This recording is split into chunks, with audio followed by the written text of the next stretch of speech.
पहले एक वक्त था। अगर किसी को किसी मसले का हल, मसले का सॉल्यूशन चाहिए होता था तो वो मीलों पैदल चलता था, उस्ताद की बैठक में बरसों गुजारता था, तब जाकर कहीं उसे हाँ या फिर ना बोलने की इजाज़त मिलती थी। और आज आज हमारी उंगलियों के नीचे गूगल है। हमने 30 सेकंड की कोई रील देखी, एक व्हाट्सएप फॉरवर्ड पढ़ा और हम पूरे के पूरे मुफ्ती बन जाते हैं। हमें कॉपी पेस्ट को ना एक्चुअली में इल्म समझ लिया है।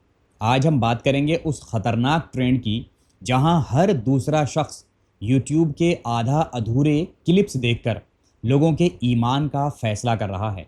क्या आप सीख रहे हैं या फिर आप भटक रहे हैं, ये समझना आज की मुस्लिम उम्मत को बहुत ज़्यादा ज़रूरी है। अब देखिए, एक बहुत पुरानी कहावत है कि आधा हकीम ख़तरे जान और आधा मुल्ला ख़तरे ईमान। अगर कोई गूगल से 5 मिनट सर्जरी पढ़कर आपका ऑपरेशन करना चाहे तो क्या आप उसे इजाज़त देंगे? नहीं। क्यों? क्योंकि आपको अपनी जान प्यारी है। लेकिन दीन के मामले में हम किसी भी रैंडम यूट्यूबर की बात मान लेते हैं। हम क्लिप्स देखते हैं जो आउट ऑफ कंटेक्स्ट होते हैं। इस्लाम एक समुंदर है मेरे भाई। इसमें फ़िक़्ह है, हदीस की साइंस है, तारीख़ हिस्ट्री है और लुग़त मतलब कि लैंग्वेज की गहराई है। लेकिन हमें लगता है कि सर्च बार में एक सवाल लिखने से हम आलिम बन गए हैं। ये फास्ट फूड इल्म हमारी रूह को बीमार कर रहा है और हमें ये पता ही नहीं चल रहा कि हमें कौन सी बात इस्लाम के मुताबिक माननी है और कौन सी बात जो इस्लाम के मुताबिक दूर दूर तक नहीं है। अब एक बात समझ लीजिए, यूट्यूब का एल्गोरिदम आपको सच दिखाने के लिए नहीं बना है। उसका मतलब ये नहीं है कि सच क्या है या झूठ क्या है वो इसका फैसला करे। वो आपको सिर्फ वो दिखाने के लिए बना है जो आप देखना चाहते हैं।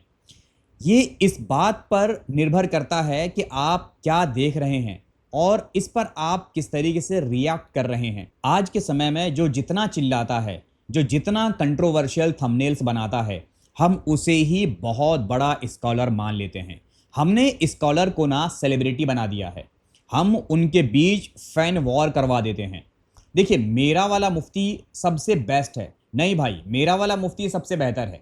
डिबेट्स होती हैं, रद्द होते हैं और इस शोर में असली दीन कहीं खो जाता है। देखिए, इल्म मतलब कि नॉलेज का मकसद क्या था? नॉलेज का मकसद था तकवा, अल्लाह का डर पैदा करना। लेकिन यूट्यूब मुफ्तीज का इल्म सिर्फ बहस, आर्गुमेंट्स पैदा करता है। अब एक चीज़ समझिए, आजकल ना एक नया ट्रेंड और शुरू हो गया है, फतवा शॉपिंग। मतलब हमें जो गुनाह करना होता है ना, हम उसके लिए ऐसा स्कॉलर ढूंढते हैं जो उसे हलाल कह दे। हम तब तक स्क्रॉल करते रहते हैं जब तक हमारी डिज़ायर के मुताबिक जवाब ना मिल जाए। और अगर ऐसा लग रहा है कि हमारी पसंद का कोई जवाब मिल गया तो वही मुफ्ती हमारे लिए सबसे बेस्ट हो जाता है। अब गूगल आपको जवाब तो दे सकता है लेकिन तरबियत नहीं दे सकता। इस बात का ख्याल रखना बहुत ज़रूरी है। इल्म हमेशा ना सीना बसीना, हार्ट टू हार्ट आता है। जब आप उस्ताद को सामने बैठ कर देखते हैं, जब उनसे सीखते हैं, तो आप सिर्फ शब्द नहीं सीख रहे होते, तब आप उनका अदब, उनका तकवा भी सीख रहे होते हैं। अब देखिए, इंटरनेट पर बैठकर ना आप सिर्फ इंफॉर्मेशन जमा कर रहे हैं। और याद रखिए मेरे भाई, इब्लीस के पास इंफॉर्मेशन की कमी नहीं थी, बहुत इंफॉर्मेशन थी, लेकिन अदब और सबमिशन उसके पास नहीं था। आपको क्या लगता है, इब्लीस इब्लीस क्यों बना? इब्लीस तो बहुत बड़ा आलिम था ना, लेकिन इब्लीस क्यों बना? क्योंकि उसके अंदर अदब नहीं था, सबमिशन नहीं था। अगर आप भटकना नहीं चाहते हैं तो ये 3 उसूल, ये 3 रूल हमेशा याद रखिएगा। सबसे पहली चीज़, जो बात आप सुन रहे हैं उसका सोर्स क्या है? क्या वो किसी मोतबर रिलायबल स्टैंड से आया है या नहीं आया है? उसकी कोई सनद मौजूद है, कोई रेफरेंस मौजूद है या फिर नहीं है, या वो कोई पर्सनल ओपिनियन है? मैं यहाँ पर आपके साथ जो इन्फॉर्मेशन शेयर करता हूँ वो मेरे ओपिनियंस होते हैं, तो मैं क्लियरली कहता हूँ कि ये मेरे ओपिनियंस हैं।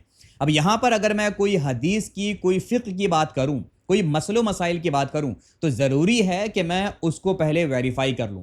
इसीलिए वेरीफाई करना बहुत ज़्यादा ज़रूरी है। अब देखिए, दीन को ना 60 सेकंड्स की रील्स में सीखना बहुत मुश्किल काम है और ऐसा करने की कोशिश भी मत कीजिए। पूरी बात सुनिए, कंटेक्स्ट समझिए। अधूरी बात अक्सर ना गुमराह कर देती है। आजकल बहुत सारे लोग इस बात को लेकर गुमराह हैं जो ये कहते हैं ना कि वक़ातुल मुशरिकीन काफ़ा, कि जहां भी काफिरों को देखो, मुशरिकों को देखो, कत्ल कर दो।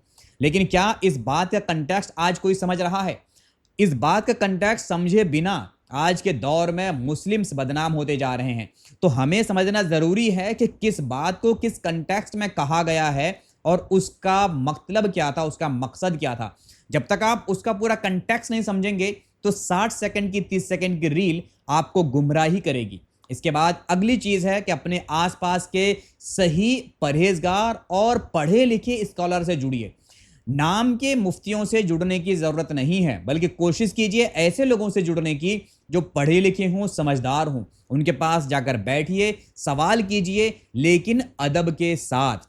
अब एक बहुत ही महत्वपूर्ण बात जो मैं आपको बताना चाहता हूं वो ये कि अगर कोई आलिम, कोई मुफ्ती आपको ये कहे कि मुझे इस बात के बारे में नहीं पता या मैं इस बात को नहीं जानता, तो ये वो लफ्ज़ है ना मेरे भाई, जो बड़े बड़े सहाबा और इमामों ने भी कहा था जब उनसे कोई मुश्किल सवाल पूछा जाता। अब अगर किसी आलिम ने आपको बिल्कुल उसी वक्त उस बात का जवाब नहीं दिया तो इसका ये मतलब कतई नहीं होता कि वो मुफ्ती साहब को इल्म नहीं है।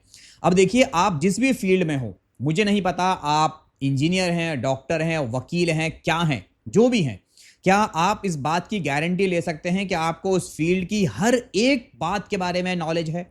नहीं हो सकता। तो अगर कोई बात है जिसके बारे में नॉलेज नहीं है और आपसे उसके बारे में सवाल किया जाए तो आप क्या करेंगे? आप उनसे वक्त लेंगे और वक्त लेकर उसका जवाब ढूंढकर आप जो है सामने वाले को बताना चाहेंगे। तो ऐसे ही आलिमों के बारे में भी आपका ओपिनियन होना चाहिए। बहुत सारे लोगों को लगता है कि अगर हमने मुफ्ती साहब से कुछ पूछा, उन्होंने बिल्कुल उसी वक्त जवाब नहीं दिया, तो भाई ये वाले मुफ्ती साहब को ना नॉलेज नहीं है। ऐसा नहीं होता, बल्कि कई बार मुफ्ती साहब अल्लाह से डर रहे होंगे। हो सकता है कि उन्हें अल्लाह का खौफ हो कि कहीं मेरी ज़बान से कोई गलत बात या कोई गलत इंफॉर्मेशन ना निकल जाए जिसको मैंने वेरीफाई ना किया हो। इसीलिए ये मुफ्ती वॉर करवाना बंद कीजिए, इंटरनेट पर आलिमों को लड़वाना बंद कीजिए। लेकिन आज हम हर चीज़ पर ना कमेंट करते हैं, हम हर चीज़ पर फतवा देते हैं। याद रखिए, आपकी जुबान से निकला हर गलत दीन का मसला किसी की गुमराही का सबब बन सकता है और उसका बोझ आपको उठाना पड़ेगा। तो गूगल से इंफॉर्मेशन लेकर ना मुफ्ती बनने की कोशिश मत कीजिए मेरे भाई। इल्म सीखिए। इल्म ना झुकने से आता है, दूसरों को गिराने से नहीं आता। अगर आपको इल्म की तलब है, इल्म आप चाहते हैं, तो आप डिटेल में उनके बारे में पढ़िए, नॉलेज इकट्ठा कीजिए और बेमतलब कमेंट में किसी को बुरा भला कहने के बजाय अगर आपको किसी चीज़ के बारे में मालूम है तो उनको तमीज़ से, तरीक़े से सुधारने की कोशिश कीजिए। क्योंकि देखिए, हम और आप मिलकर ही दीन का बेहतर आगे जो है मतलब दीन के बारे में बता सकते हैं या फिर दीन की समझ पैदा कर सकते हैं। तो अगर हम चाहते हैं कि हमारी आने वाली जनरेशन दीन को अच्छे से जाने, तो उसके लिए ज़रूरी है कि सबसे पहले हम बाअखलाक बने, हम हम्बल बने और हमें खुद सीखने की तलब हो। सिर्फ गूगल से, सिर्फ यूट्यूब से नहीं, बल्कि वाकई में किताबों से भी। तो अगर आपको लगता है कि आपको इस इन्फॉर्मेशन से कोई बेनिफिट मिला हो तो इस वीडियो को लाइक ज़रूर कीजिएगा और मुझे नीचे कमेंट बॉक्स में ज़रूर बताइएगा कि आपको क्या लगता है कि जो मैं इन्फॉर्मेशन आपके साथ शेयर कर रहा हूँ वो आपके काम आ रही हैं या नहीं आ रही हैं। अगर मैं किसी जगह पर इनको इम्प्रूव कर सकता हूँ तो मुझे प्लीज़ अपना फीडबैक ज़रूर शेयर कीजिएगा ताकि मैं उस पॉइंट पे जाकर उन चीज़ों को इम्प्रूव कर पाऊँ और हम एक दूसरे को बेहतर तरीके से आगे सपोर्ट कर पाएँ। तो मिलते हैं अगली वीडियो में, तब तक अपना ख्याल रखिए। Thank you so much. अल्लाह हाफिज़।